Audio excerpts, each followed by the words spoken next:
This is Oklahoma's own News on 6 in high definition. Flame ties your head. Wildfires race across green country, leaving behind ash and devastation. See the fire just cut right through the fence lines. It is around one house that's deep in that smoke right now. Dozens of firefighters and homeowners risking their lives. We are trying to protect the building, however, because there are flammables and things like that in our... Well, there have been countless fires today all across eastern Oklahoma, and some firefighters believe a few of those fires were not accidents. Tonight we have live team coverage from across green country, beginning with News on 6 reporter Allison Harris in Pittsburgh County. Scott and Terry, just minutes ago, we watched firefighters use torches to light this land on fire. The fire chief here says they had to resort to fighting fire with fire, and the chief is talking to someone right now so we can show you a little bit of what's happening here. We're going to ask him about his strategy, but you can see where they have this area under control, as the chief says. And Chief, I want to ask you, yes, ma'am, why did you have to resort to this strategy of fighting fire with fire? Well, we've got so many fires going in the county and the 4 or 5 county area that forestry, we usually use forestry dozers to help do this, and they're just so tied up on other fires. And this fire, we've got to make it where it doesn't grow any further. We've got to stop it, and this is one of the ways we're going to do it, and it's working right now. Thank you so much. We really appreciate it. What he is concerned about is more than 50 homes that would be threatened if this fire moved north. Right now, he says this looks to be under control. Near Eufaula, Allison Harris, News on 6. Thank you, Allison. Up there on Brooken Mountain Road near Eufaula. Now we go to Pawnee County, where News on 6 reporter Katira Winfrey had to move because of a fire that had closed the Cimarron Turnpike for about 6 hours today. It is reopened, and Katira, Highway 48 was closed, but it's back open tonight as well.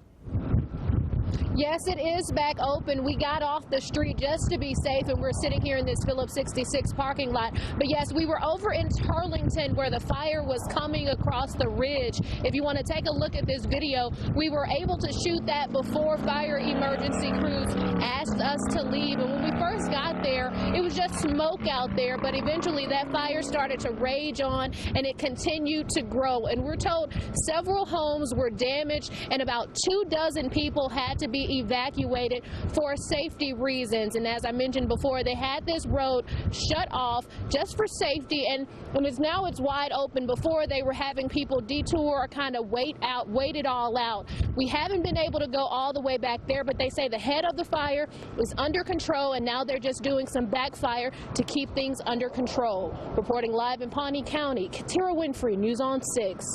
Thank you, Katira. And we continue now. Let's move to the Northeast, and News on 6 reporter Annie Chang, who is live in Osage County tonight. And out there, it took about a dozen fire departments to get a fire under control. And Annie, in this case, they know the cause of the fire.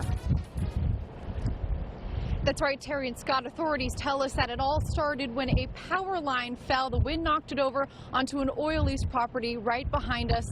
The wind is relentless right now, guys. It just picked back up while we've been out here, so we can see these hot spots are starting to rekindle again. We're starting to see that smoke billowing up again. These guys have just not been able to get a break so far. Authorities say they did get help, though, earlier today from 2 airplanes dropping water on the flames. They've reached their flying limit for the day, so they will return tomorrow morning if needed. Again, everything is mainly under control now. They're just looking at those hot spots. Hours ago, though, this fire was spreading fast, even jumping across roads. Rolled up here and jumped Highway 60, that's pretty impressive. Tall Chief says his crews won't know until tomorrow just how much land this fire has covered. Reporting live from Osage County, I'm Annie Chang, News on 6. Well, if you have been with us today, you know that Pilot Will Cavanaugh was all over green country today. And here's a view of the fires you can only see from Osage Sky News 6 HD. We just found an out structure that caught on fire. Earlier, a Black Hawk was trying to dump water on this to get it out before it could completely engulf in flames. But now that fire crews have moved on scene, they had to move off scene and continue to fight the fire line. But you can see ground crews are just getting in there now to put that out. And this is in the last 5, maybe 10 minutes that this building caught on fire. And again, as we fly through the center of this burn area out here in Okmulgee, we can see many buildings that have kind of come to this same tragedy. But both Black Hawks are still out here, and they're going to be out here until dark fighting this fire. Flying in Osage Sky News 6 HD, I'm Will Cavanaugh. Well, a couple of visitors to our Facebook page shared video of this plane picking up water to drop on a fire burning near Coyote Park over in Cleveland. That's in Pawnee County. Emergency crews obviously were pulling out all the stops to get those fires out today. And this afternoon over in Cleveland, the school district stopped its buses and kept hundreds of its students at their schools because of the fire and the smoke. But the superintendent tells us tonight that the schools will be open tomorrow as usual. Owasso firefighters battled flames that stretched from the Bailey Water Tower to near the Bailey Medical Center near 106th Street North in Garnett. They managed to stop it at the edge of a neighborhood and the city sports complex. Well, that wasn't the case for everyone today, though. News on 6 reporter Tess Monty says several mobile homes were destroyed in Okmulgee County and dozens of people out there were evacuated. The wind is still blowing out here, though not as strongly as it was a little earlier today. And as you can see from the hay bales behind me, they are still burning and will likely burn throughout the night. The thing about these hay bales and why this is such a devastating sight is, one, they're very expensive, and two, these hay bales were what ranchers were going to be depending on to feed their cattle for the rest of the winter. Now, I spoke with the daughter of the landowner here. She said her dad spent the entire day loading up hundreds of head of cattle onto trucks and moving them to safer ground. So it's been a very busy day for the ranchers and the homeowners who live in this area.